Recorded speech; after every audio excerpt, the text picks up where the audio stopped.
Good morning, dear children. Hope you all are fine and safe.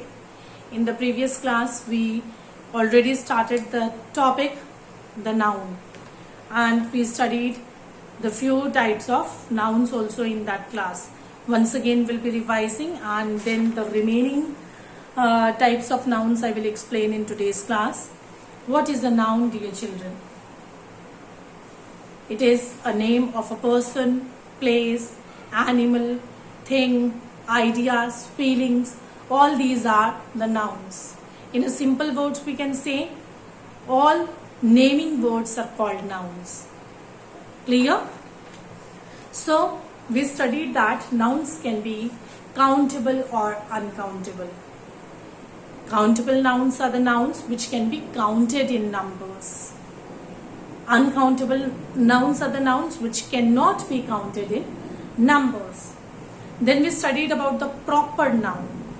Proper noun is the particular name of any person, place or thing. Then common noun is a name. It is the general name of persons, animals, things or objects. Clear? So already we have discussed about all these points. Now let us see the next point, that is material noun. What is material noun? Dear children, it is the name of substances or materials. It is the name of substances or materials which can be used for making something else. For example, steel, wood, iron. These are the substances or materials which are used to make objects.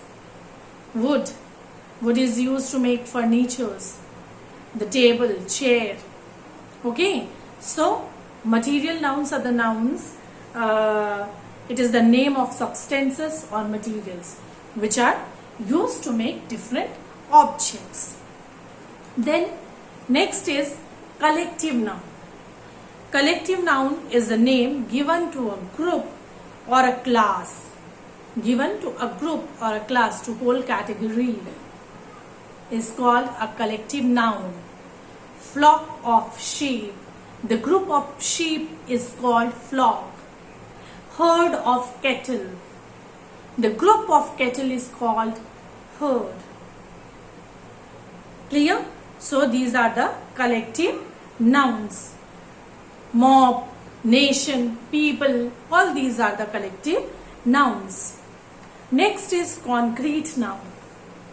Concrete noun is the name of things that could be experienced through the five senses, such as sight, smell, hearing, taste or touch. We know our five senses.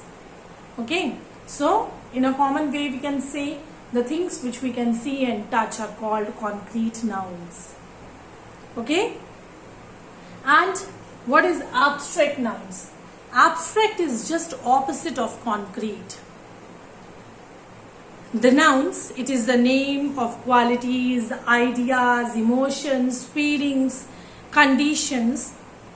These are the nouns, names of things that cannot be seen, cannot be touched, cannot be heard, smelled or tasted. Means we cannot use five senses in these nouns. Clear? So abstract noun is just opposite of the concrete noun.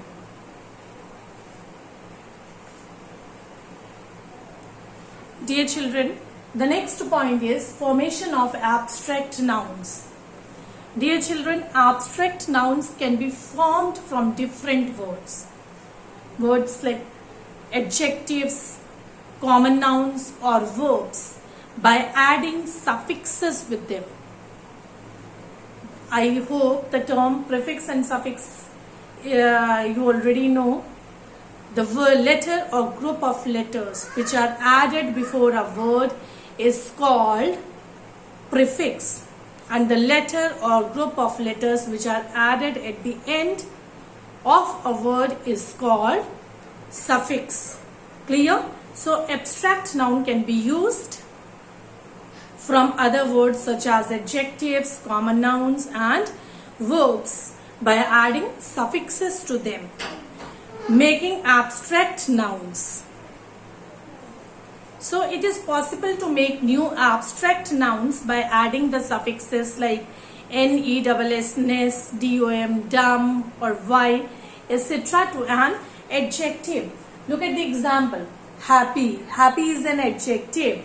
Ness, S suffix.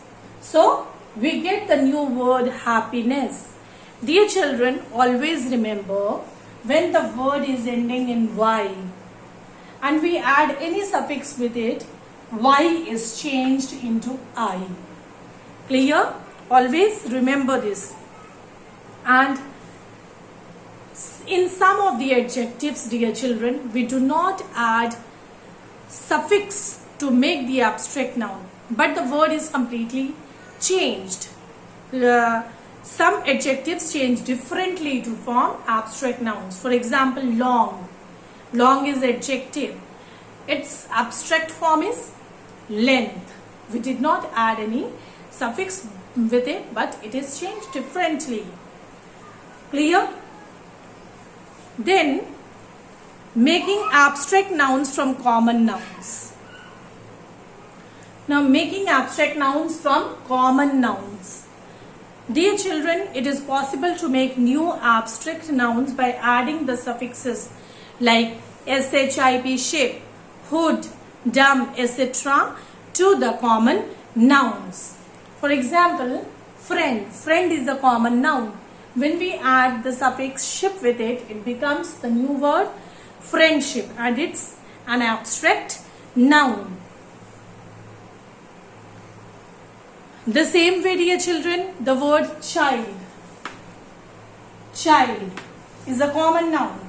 When we add the suffix with it, hood, the new word we get childhood.